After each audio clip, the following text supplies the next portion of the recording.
Hey everybody, this is GGB co-host Puppers, and I hope you're excited for some great days of playoff football. Let's go! We've waited 17 whole weeks for it, and it's time for 14 teams to decide which one team will be a legend and what 13 other teams will remember as probably an unsuccessful season. But let's get into it. 12-5.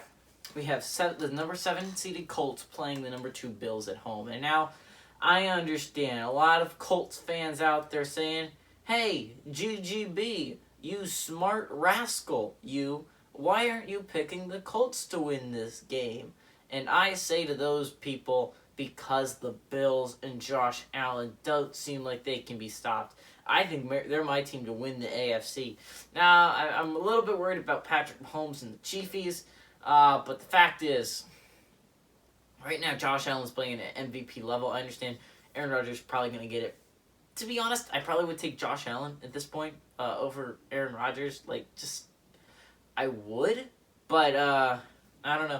I mean, a lot of people don't see it the way I do. I do have a personal hatred of Aaron Rodgers, so maybe that's skewing my judgment.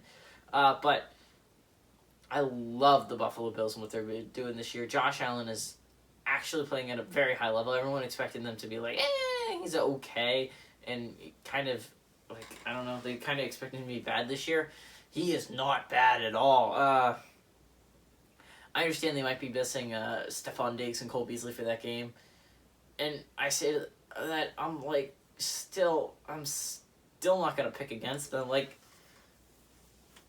Are you still looking at the talent they have on that roster? You have John Smoke Brown.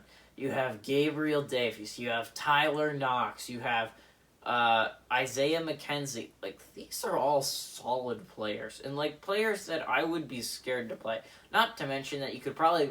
I think the biggest weakness of the Bills, in my opinion, the biggest weakness of the Bills is the fact that run game is really kind of weak. Devin Singletary and Zach Moss have been not playing at the level that I really expected them to this year.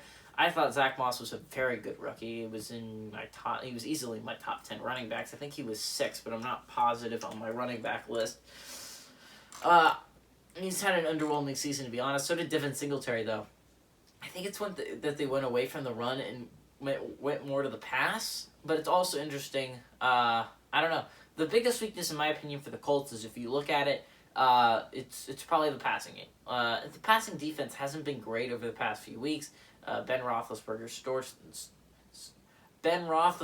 torched them. I'm a dingus. But I also looked at it. If you look at the stats, Mike Glennon didn't have a horrible day against them.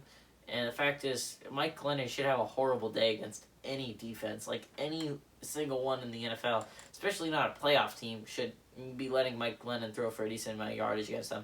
I don't know. I think this is going to be a really good game, though. I think Phillip Rivers and... The fact is, Jonathan Taylor, who's my number 1 running back in the draft class? I believe it was Jonathan Taylor, and he's turned into a star. Anyone who disagreed, a whole bunch of ESPN analysts. By the way, I think I'm pretty sure I'm smarter than ESPN analysts. It doesn't take a lot.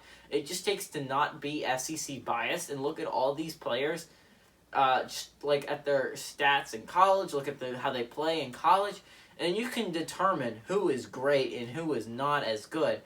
The fact is, I love DeAndre Swift coming out of college. I wasn't hating on DeAndre Swift. I still think he's a good running back with the Lions. The fact is, Jonathan Taylor is something special. He's a 1 in a draft class, a 1 in 2 draft classes. He is a running back that can single-handedly win you football games. Because if you'd watched Wisconsin football at all, at all, you notice that was their entire offense was, we're going to hand it to Jonathan Taylor. It's the same as the Lions when they had Barry Sanders. We're going to hand it to Barry Sanders. Am I saying Jonathan Taylor is as good as Barry Sanders right now? No. I think he has the possibility of being, because that's how high I am on Jonathan Taylor. That's going to be real interesting when Marlon Mack comes back. And I don't know if he keeps this job, because, Jonathan Taylor's been playing at such a high level. I don't know. I think he's going to probably rack up a lot against this Bills defense. Run defense isn't fantastic for them. Defensive tackle is definitely one of their not strong suits. But I do love the Bills in this one. Bills, I think they're going to cover. But I do think it's going to be mostly a close game throughout. I think the Bills are just going to pull away in the end. Like it's going to be a 3-point game, and then Josh Allen's going to go on a touchdown winning drive to put the game 2 possessions. Calling it right now.